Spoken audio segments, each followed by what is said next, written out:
ẹ̀yin aráalé èwo lẹ ṣe ẹ káàbọ̀ sí Mashola Gist TV. Bàbá Mohbad bú sẹ́kún o, kì í ṣe pé wọ́n kàn ń sunkún nìkan ṣùgbọ́n wọ́n fi ẹkún yìí dárò ọmọ wọn àti gbogbo wàhálà èyí tó ń ṣẹlẹ̀ lẹ́yìn ìgbà tí ọmọ wọn ti kú. Ẹ jẹ́ ká gbọ́ ohun tí wọ́n wí. Wọ́n sọ̀rọ̀, wọ́n ní àwọn ò mọ nǹkan tí àwọn ṣe fún àwọn ènìyàn tí wọ́n fi kórìíra àwọn tó báyìí. Wọ́n ní àwọn kò mọ ẹni tó jẹ́ ọ̀rẹ́ àwọn àti ọ̀tá àwọn mọ́. Wọ́n ní àwọn ènìyàn tó ń ṣe bí ọ̀rẹ́ sí ni tó jẹ́ ọ̀tá ni wọ́n pọ̀ jù.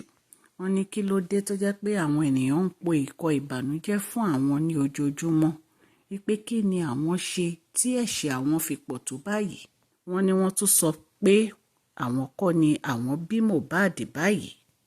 Bàbá Mohbad fi ohùn àròkọrin sí orí social media. Bẹ́ẹ̀ ni wọ́n ń làágùn, bẹ́ẹ̀ ni wọ́n ń rojọ́. Ọjọ́ Ajé tá a wà nínú ẹ̀ yìí ni ìyá Mohbad jáde tó sọ̀rọ̀ wípé bàbá Mohbad kọ́ ni ó bí Mohbad o. Abilékọ Abọ́sẹ̀dé wọ́n sọ̀rọ̀ nínú ìwádìí èyí tí wípé kì í ṣe alàgbà Joseph aAoba ló bí Mohbad.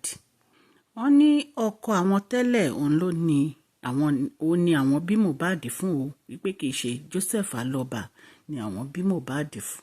Wọ́n ní wọn dẹ̀ lẹ́tọ̀ọ́ sí gbogbo àwọn nǹkan tí wọ́n ń fà lẹ́sẹ̀ lórí ọ̀rọ̀ ikú Mohbad. Wọ́n ní nǹkan tó mú kí bàbá Mohbad fi ṣe fídíò yìí tán sọ sí orí afẹ́fẹ́ nìyẹn, wípé àdàbí á bí wọ́n, àdàbí á béèrè. Wọ́n ní àwọn ò mọ nǹkan tí wọ́n ní àwọn ṣe, tí wọ́n ń rojọ́ mi ká. Tọmọdé tàgbàlagbà ló ń wá wọn wálé o. Wọ́n ní ènìyàn táwọn mọ̀ tí wọ́n bá wọn ṣọ̀rẹ́ mọ́.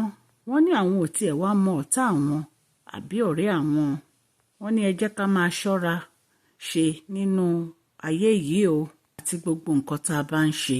Bàbá Mohbad báyìí ni wọ́n ṣe kọrin arò náà jáde sí fún àwọn aráyé. Wọ́n ní àwọn ò mọ ìdí tí àwọn èèyàn fi nífẹ̀ẹ́ láti máa sọ̀rọ̀ àwọn báyìí, tí wọ́n bẹ̀rẹ̀ sí parọ́, tí wọ́n ń sọ̀rọ̀ èké kiri àgbáyé wípé ẹ̀ṣẹ̀ wo gan ni àwọn ṣẹ̀ tí àwọn fi jẹ́ ẹni tó jẹ́ pé wọ́n ń ta àbùkù báyìí lù.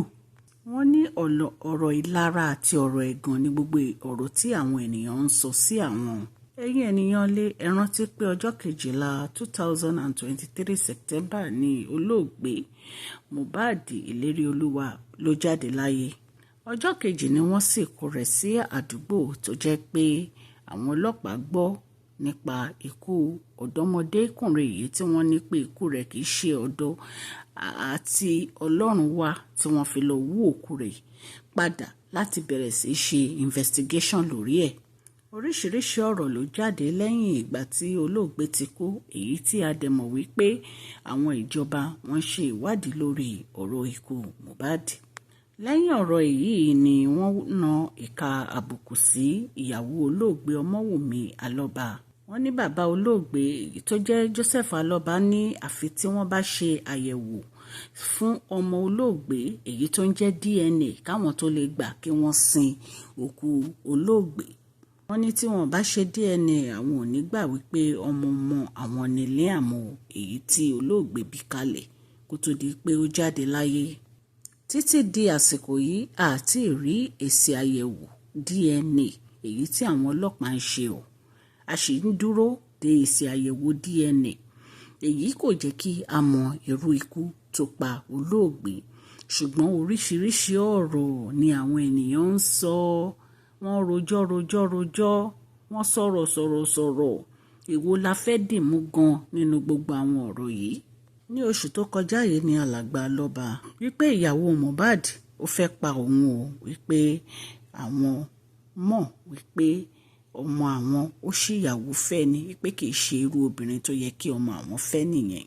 Wọ́n ní lọ́sẹ̀ tó kọjá wọ́n ní ìyàwó Mohbad sájáde kúrò nílé o. Wọ́n ní wọ́n dúdú pokùn mọ́ ẹ̀mí òun, wọ́n fẹ́ pa òun. Wọ́n ní kò dẹ̀ sí ẹni tó mọ ibi tó lọ. Báyìí ni ọ̀rọ̀ ikú Mohbad ṣe di ẹgbìnrin ọ̀tẹ̀ o. Bí a ṣe ń pa ọ̀kan ni ọ̀kan ń rò o. Ẹ̀yin ènìyàn lé ọ̀rọ̀ tí a mú wáyé láti iléeṣẹ́ Mashola Gist TV láti mú wá. Ẹ̀yin náà mọ̀ pé ìgbà tí olóògbé ti kú wọn ò tí ì ṣe DNA àti autopsy tán àti rí èsì kankan. Ìtorí ẹ̀ a lè máa mú ọ̀rọ̀ kọ̀ọ̀kan wá fún yín lórí ikú Mohbad àfi tá a bá rí pàtó nǹkan tí wọ́n sọ ní ilé ẹjọ́ nípa irú ikú tó pa olóògbé, èyí tó jẹ́ autopsy. Títí di àsìkò yìí autopsy ò tí jáde. Ẹ̀yin aráalé, a rọ ìjọba ìpínlẹ̀ Èkó àti ìjọba àpapọ̀ kí wọ́n ṣe èsì autopsy yìí, kí wọ́n jẹ́ kí olóògbé kó lọ sinmi. Ó ti pẹ́ jù ní mọ́ṣúárì. A rọ̀ wọ́n, a bẹ̀ wọ́n ni. Ẹ̀yin òbí Mohbad, ẹ fi ẹnu kò, ẹ lọ sin olóògbé, ẹ jẹ́ kó lọ sùn. Ó ti tó, gbogbo awuyewuye yìí ó ti pọ̀ jù. A mú ọ̀rọ̀ yìí wá láti iléeṣẹ́ Mashola Gist TV. Kí Ọlọ́run kí ó ran gbogbo wa lọ́wọ́. Àmín.